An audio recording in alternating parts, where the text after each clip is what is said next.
It was a quiet morning at my lake cabin.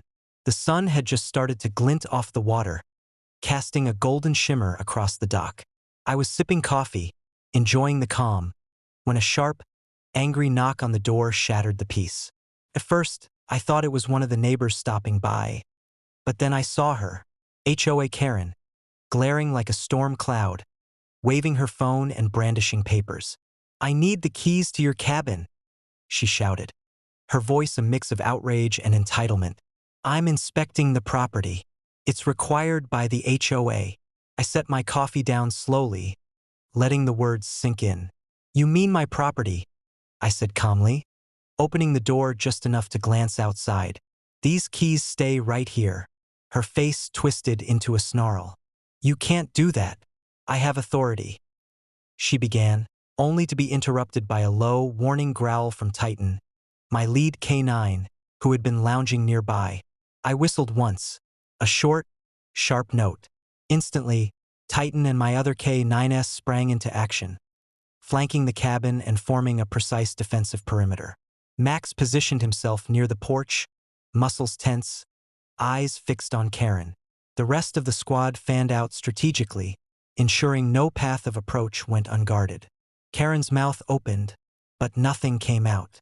The look in Titan's eyes was enough to make her hesitate. She had seen my dogs before, yes, but never in this level of coordination. Her confident facade began to crumble. I need to inspect," she stammered, trying to assert control. "You're trespassing," I said firmly, stepping fully onto the porch. "This cabin is mine. You are not authorized to enter. Any further attempt will be considered a break-in."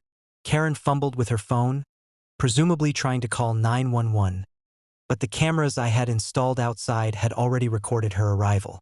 I watched as she realized the authorities wouldn't come running blindly this time. She was caught red-handed. Minutes stretched painfully as she muttered threats and waved her papers. I didn't move, didn't react.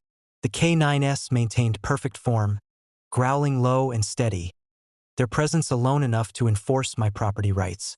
Eventually, she turned and stormed back to her SUV, muttering about misunderstandings and unfair treatment.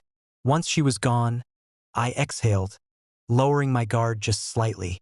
Titan dropped his head onto my knee, Max sat alert but relaxed, and the other dogs returned to a more casual watch stance. I poured myself another cup of coffee, glancing out over the lake.